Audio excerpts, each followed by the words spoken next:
Hello and welcome back to your own YouTube channel Ishwar Hindi 1 to 1 inversion rules in English. बिल्कुल basic से शुरू कर रहे हैं हम। और ये पहला वाला जो रूल है ये तो आप सबको पता भी होगा, लेकिन फटाफट से इसको कर लेते हैं रिवाइज। जब कभी भी आपको सवाल पूछना हो तो उस केस में क्या होता है कि जो आपका सब्जेक्ट और वर्ब का ऑर्डर होता है वो इन्वर्ट हो जाता है, यानी कि पहले सब्जेक्ट के बदले आप पहले ऑक्सिलरी या फिर हेल्पिंग वर्ब को ले आते हैं।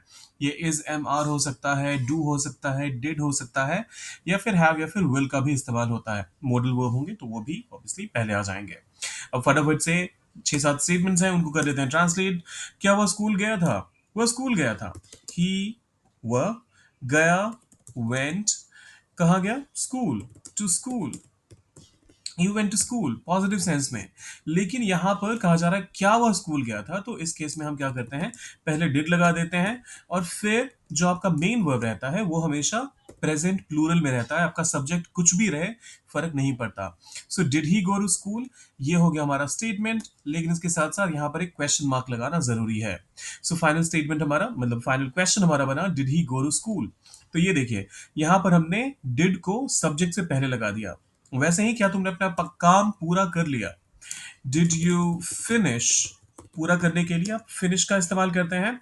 अपना काम, your task. Did you finish your task?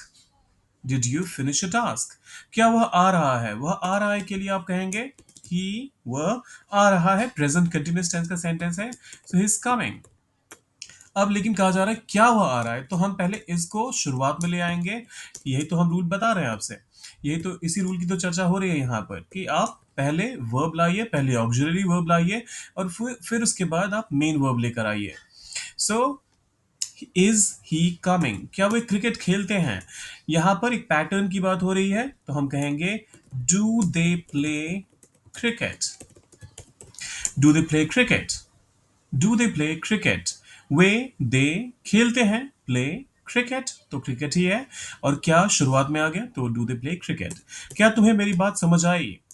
Did you, अब देखिए तुम्हें मेरी बात समझ में आई, तो समझ में आने के लिए यहां पर अंडरस्टैंड का इस्तेमाल तो होगा ही, उसमें कोई कंफ्यूजन होना ही नहीं चाहिए। लेकिन मेरी बात के लिए आप क्या कहेंगे?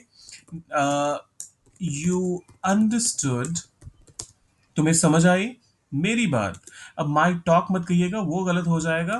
कह दीजिए what I said, you understood what I said, question mark.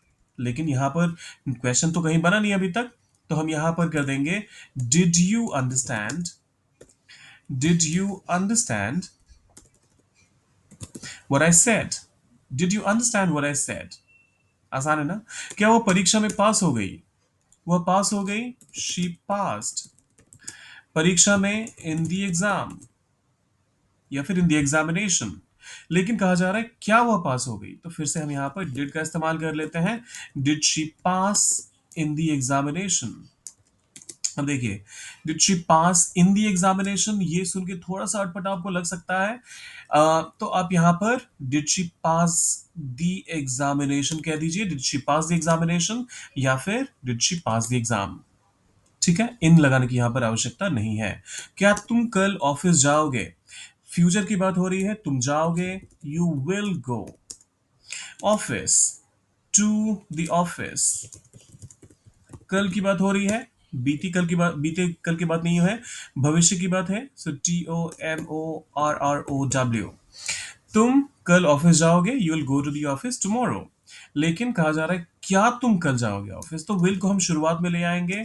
फिर ये रहा और हमारा क्वेश्चन कंप्लीट हो गया। Will you go to the office tomorrow?